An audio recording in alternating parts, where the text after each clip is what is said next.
Bien, hermanos, entonces vamos a continuar. Los factores sociológicos. Hermanos, y acá está relacionado también un factor geográfico. Porque si bien es cierto, aquí hay una serie de factores que dicen que esta tierra es fértil, ¿no? Y tiene agua, ¿no? A diferencia de los alrededores, también es cierto, y hay muchos testimonios en la Biblia de que es una tierra de sequías. Y hay un momento en que simplemente ya no hay agua. En ninguna parte. Ahora imagínense, hermanos. ¿Qué produce la ausencia de agua? Sed. ¿Y la sed física qué produce? Una sed espiritual, ¿cierto? ¿Por qué, hermanos? Porque cuando... Imagínense que somos hombres del campo.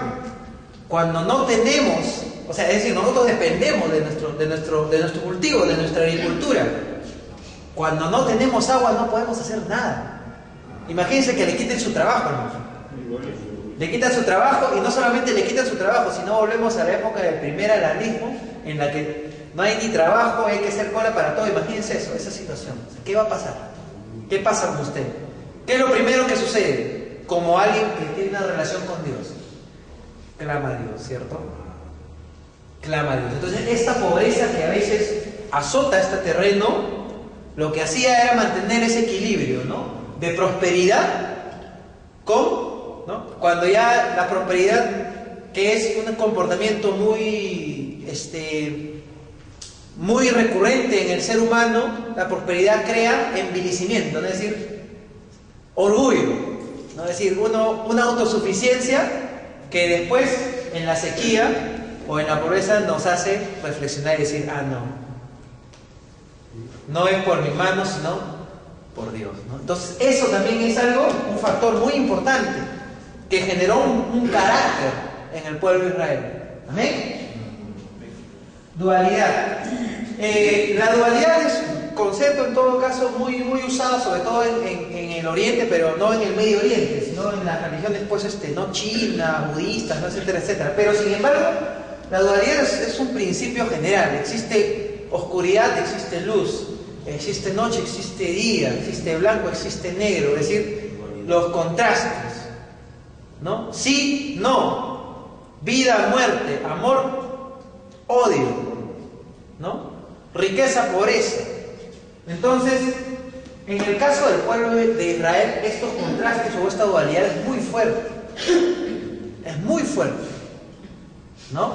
Es decir, el concepto de Dios y de ley, de justicia, no se puede entender si es que no se entiende el concepto de injusticia y de pecado. No sé si se entiende eso, hermanos. El concepto de bondad o de bien no se puede entender sin el concepto de maldad, ¿no? Y hasta incluso esto le va a sonar herejía, pero sin embargo es algo que la Biblia me va a dar la razón cuando les mencione esto. Es necesario un diablo, hermanos. El diablo a veces hasta puede ser una especie de instrumento de Dios. ¿Por qué? ¿Por qué dirán ustedes? ¿Qué está diciendo, hermano? Hermano, si no hubiera diablo, hermano, nosotros conoceríamos tentación, conoceríamos pecado, conoceríamos maldad, conoceríamos perdición. Y si no conocemos perdición, no conocemos salvación. ¿Cómo un hombre puede arrepentirse de su pecado si no conoce el pecado?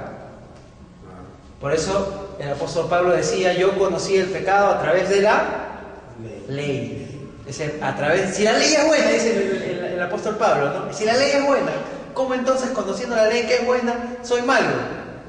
¿No? Ahí ya está entrando unos rompecabezas que ahorita no vamos a entrar para no demorarnos, pero sí entendemos el concepto dual de los contrastes, que es muy propio del pueblo de Israel.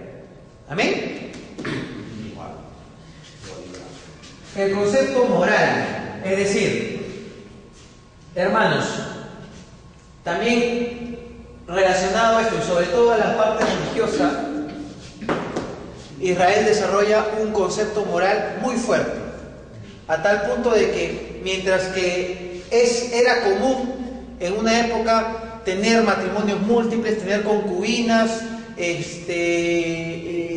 y una serie más de comportamientos adúlteros, lascivos, un hombre como José le decía no a una mujer bella, esbelta, porque era una falta contra su Dios, ¿no? Unos jóvenes como los amigos de Daniel y el mismo Daniel tenían que decir no a ciertas cosas. ¿Por qué? Porque tenían un concepto de moral muy alto, ¿no?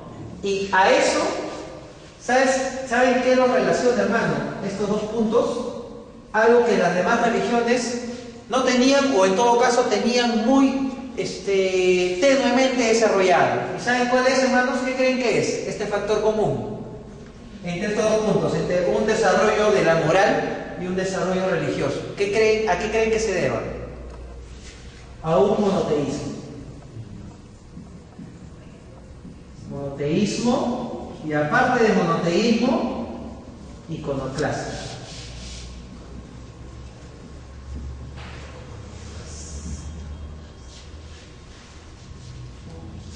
Monoteísmo iconoclasta. ¿Qué significa eso?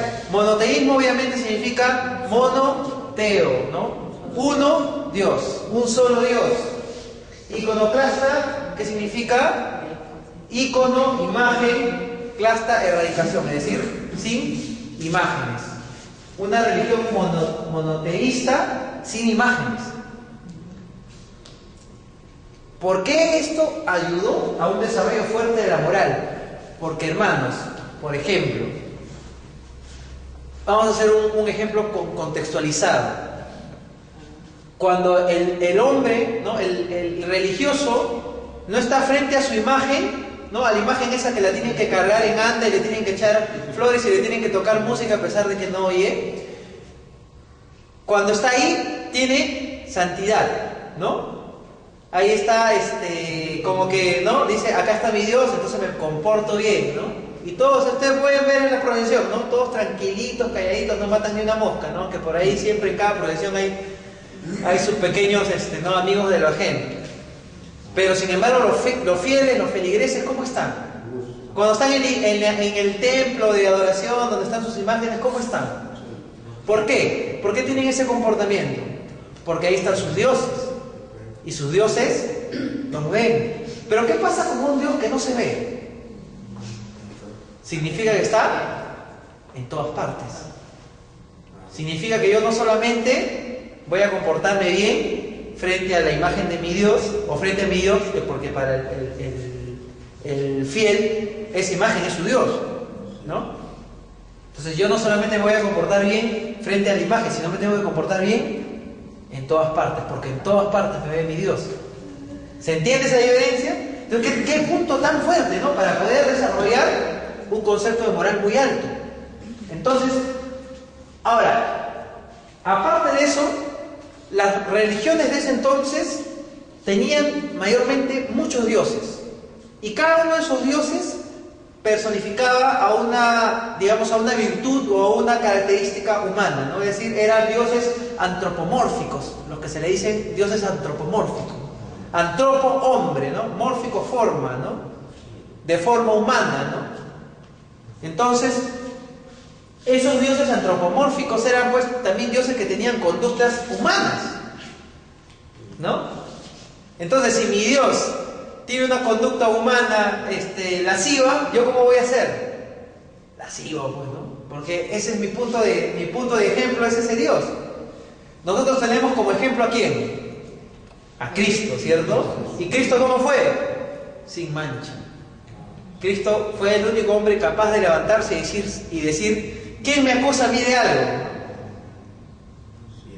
Entonces, hermanos, el concepto de moral entonces se desarrolla mucho más, ¿no? Y nosotros como iglesia tenemos algo que aprender de esto también, hermanos. ¿Amén? Bien, entonces, aparte de este monoteísmo iconoclasta, que ya se entendió, ¿no, hermanos? El siguiente factor, que es el ingenio, hermanos, en una zona tan agresta y con tantas, ¿no? Con tanta, digamos, tanto intercambio vial, ¿no? Con tanto, ¿cómo se dice? Tráfico, ¿no?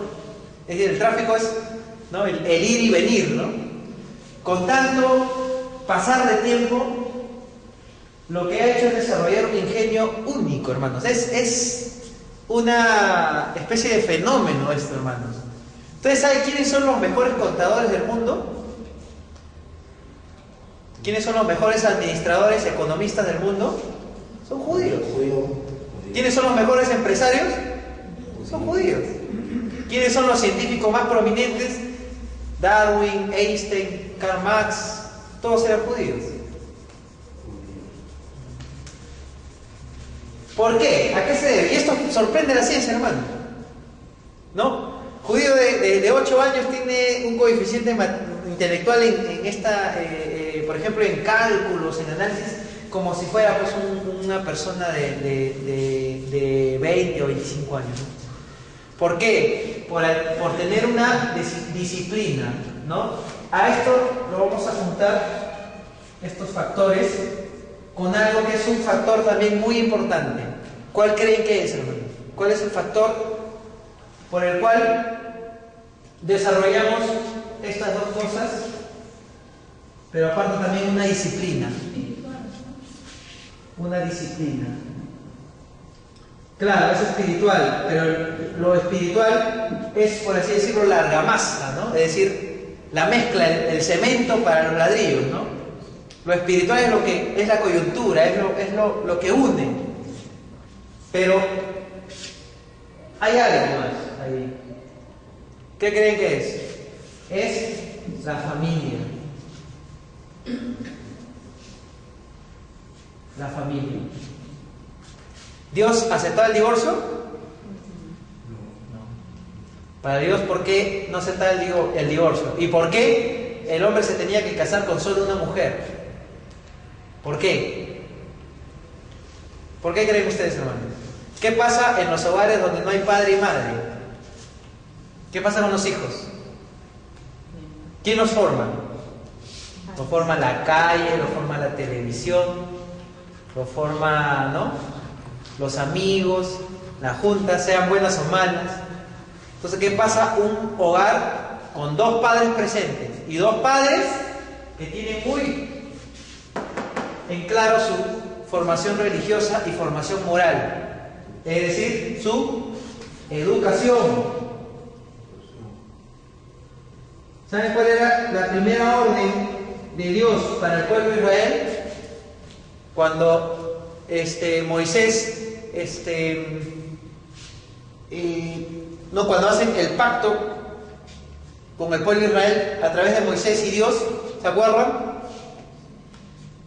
Esta ley se la transmites a ¿quiénes? A tus hijos. ¿Y a los hijos? De tus hijos. Sin eso, ¿esta cultura hubiese sobrevivido milenios? No. Una disciplina educativa muy fuerte, muy firme. Papás juntos, papá dando ejemplo de hombre, mamá dando ejemplo de mujer. Hijos crecen en disciplina, recibiendo educación, formación religiosa, es decir, conociendo a Dios, estableciendo una relación con Dios.